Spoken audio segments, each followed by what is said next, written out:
Welcome to another edition of Northern Heat. My name is Bob Lennon, President of ThermalWood Canada and host for the show. And today our special guest is...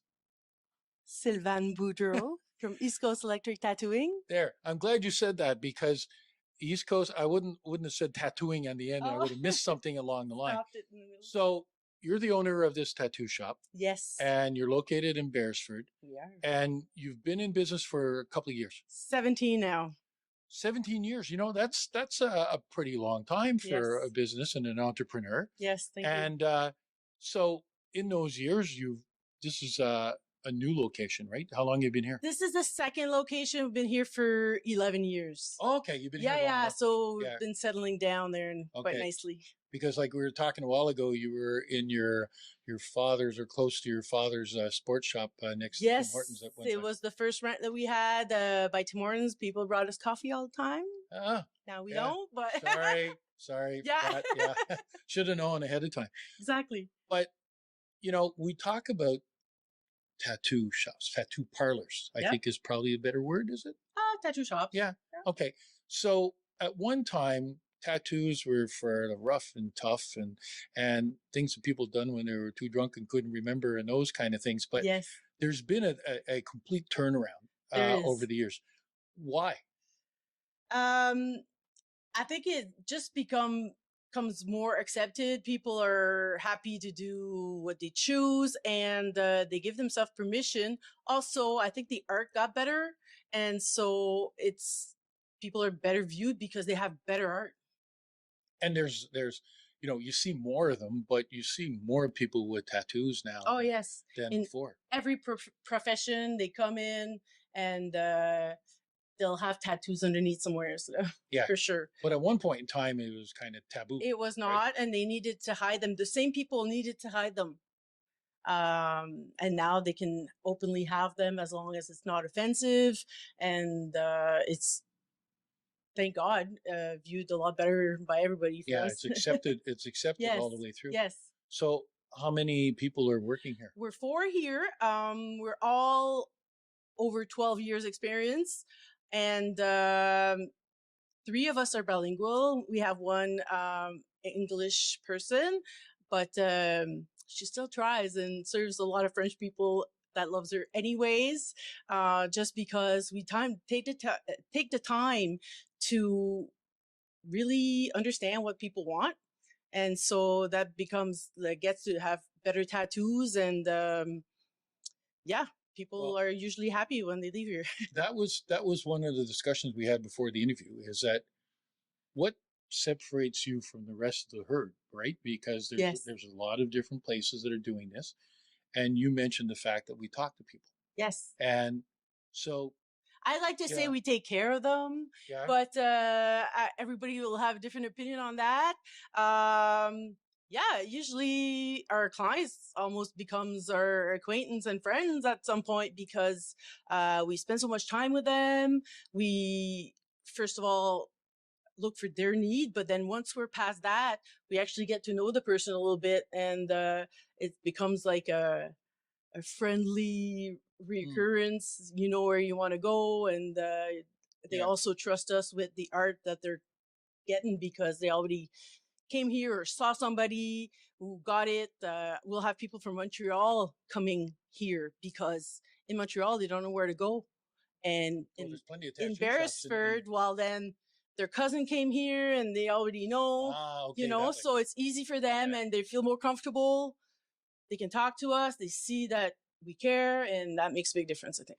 So the listening to your clientele of why they are doing this and the reason why they're having it, because tattoos are something that you get for life. They're not something that, that's the thing. And sometimes we have to even say that to people that didn't think things through. And say, like later on, right now you're in that mood, you're doing this. Are you going to think the same way then? And then sometimes they change their mind. Sometimes they're like, no, that's what I want. And that's okay too. We're not here to make them change or do stuff the way we want. We want to do better than what they thought. Yeah. It's meeting their expectations. Yes. Plus. And more. And more as you go through. Exactly. Now you touched on this and we kind of talked about that before too, is that your clientele isn't just from here. Oh, no. We have the people coming from all the north, like the North New Brunswick, from Edmundston to Lamec and Shippagan. And I find that's really nice to have, considering that most of the people from Bathurst used to go to Shippagan to get tattooed. Now we get Shippagan people coming here to get tattooed also. And it's getting even bigger and bigger, where people are driving from Moncton and Fredericton sometimes. And we've had people from further than that, but like that's not a regular basis. Yeah, there's a lot of people. Sometimes there's not one person from here that's in the shop getting tattooed. We're all for tattooing. Yeah. They're all from anywhere. That also helps all the other businesses around, right? For sure, because let's say they come from Edmundston and they're two people or whatever. They'll book an appointment one day after the other while they're staying somewhere, they're eating somewhere, they're doing something. I always ask people that's from out of town, what are you doing after? And often they're going to the Andrea Chocolaterie or confectionery and or even Walmart. They're going somewhere. They're doing something. They're waited to eat here at our Dixie Lee because it's the best one, and stuff like that, like all the time. And it's nice to see.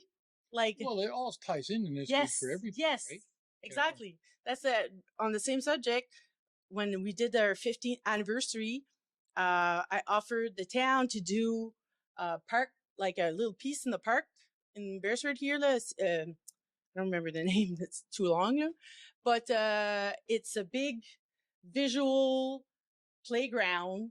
For the kids, by the curling club. Yes. Yes. Cité des Amis, or I'm not sure about the name of the park, but it's there and it's free for people to use. And the reason I did that was because since I was bringing people here kind of actively, well, this would be a way to bring people here passively and continue to support the region. Well, and it's, we are a small community, but if we all work together, there's some amazing things that can happen. So, I've never really, I kind of thought about tattoos, but didn't, I'm scared of needles. So that's never going to happen in my lifetime. But when people come in, when I'm looking at, all your drawings that you have behind, these are, potential tattoos that you could do for somebody. Some of them are a lot more detailed than others. So what's the longest time it's taken to give somebody the tattoo? That is unanswerable. Like, some people are never done. Oh, that's true, right? You know what I mean? Yeah. And so we have people coming for years and years and years on a regular basis, filling their bodies, or we'll have people coming for one appointment, or some people will do a bigger tattoo and they need 3 appointments, but then they're done and we don't see them for 4 years again, or stuff like that. But then we have those people that are continuously getting tattooed. Yeah, they don't stop. And you wouldn't necessarily pick them as the person who would do that either, Yeah. Fully dressed, you don't know. Yeah. And it then becomes really personal, right? Yes. To them and what's going on. So one of the questions I have is, how do you get into this business? Like, is there a school of tattoos or? There are schools. I only know one tattoo artist who went to a school to become a tattoo artist. Everybody else took apprenticeship from people who already been tattooed and got apprenticed themselves by other people already tattooed, et cetera, et cetera. And so all 4 of us got apprenticed at different times, different places. The 2 guys, Brian Carr and Adam Gray, they got apprenticed by the same person. Okay. Years apart and different towns and everything, but it just ended up being the same person. And yeah, that's how you start. After that, you need to learn the trade for real and create your own like vision or style that you can translate, and that's how we'll book our clients. Okay. Some people will ask for one of us and we'll be like, well, what you're asking for, that's not really what he's going to do or she's going to do or whatever, and you should go with this one. And that doesn't matter on which one has more experience. It's really the style that we have. Okay, interesting. And so I've 17 years experience, send people over to other people. Adam 22 years experience, send over people to me. You know what I mean? Like, it's been like that. And I think that's another reason why people are satisfied with their thing, because we advise them. Yeah. And we won't do something that we can't do. We won't cover something we can't cover, et cetera, et cetera. So what would you kind of coin your style if you were to talk about it?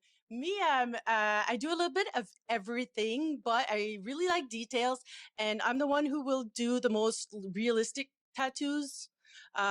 So a lot of times that's what I end up doing. It's not because I don't know how to do the other ones. It's because people come here to see me for that kind of thing. Then we have Angie, who does small details, lots of flowers, beautiful, dainty stuff. Okay. That's really nice. And then the two guys, they love traditional, they love Japanese, but they also venture a little bit off of that. But like I said, if you're asking for traditional and you want a sleeve and you're asking me, I'm like, why? That don't make, they do that every day.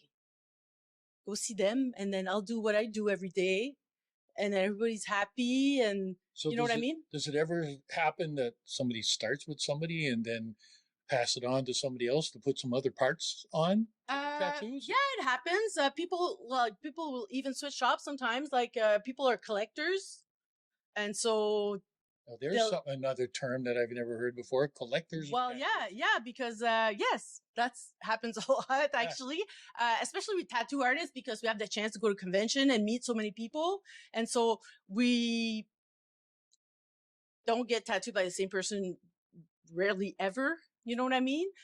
Compared to people local, or they'll come to see the same person often. I was tattooing somebody the other day and they asked me something and I was like, okay, yeah, I can do that. And then she tells me her plans for later. And I'm like, okay, whoa, why do you want me to do that? If you're going to do that with the rest, like, it would probably look better if you just go and do that with the same person, and it would work. And so that's what she did, and she's happy with that. So again, it comes back to you listening to the client. Exactly. No, exactly. So that's how you would say that your services that you offer here are different than others. Yes. Plus, having our experience, that there's not too much that we can't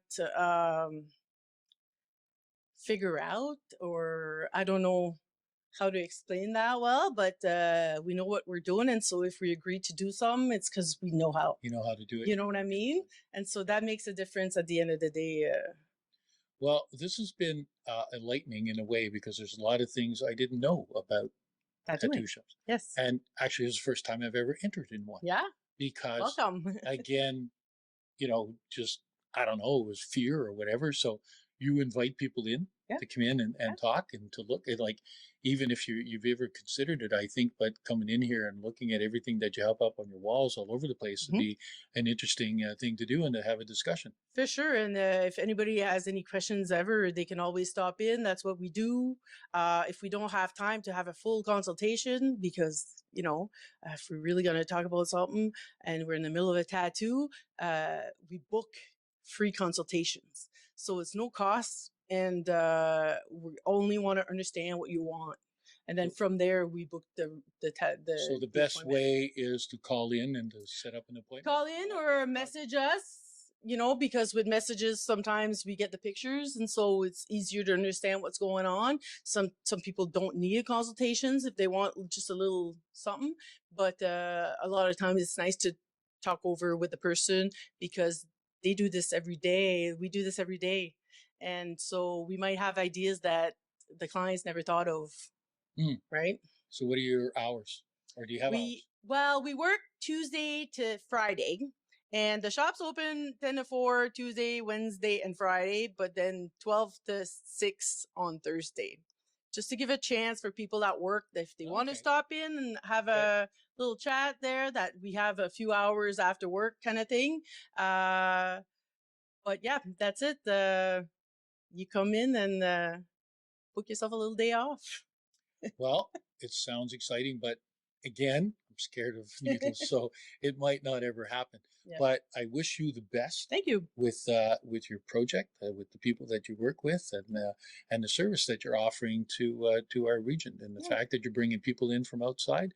Again, my hat's off to you for doing. Yeah, I love that. I'm super surprised that it turned out to be this way, but we bring a lot of people in town, and we love it.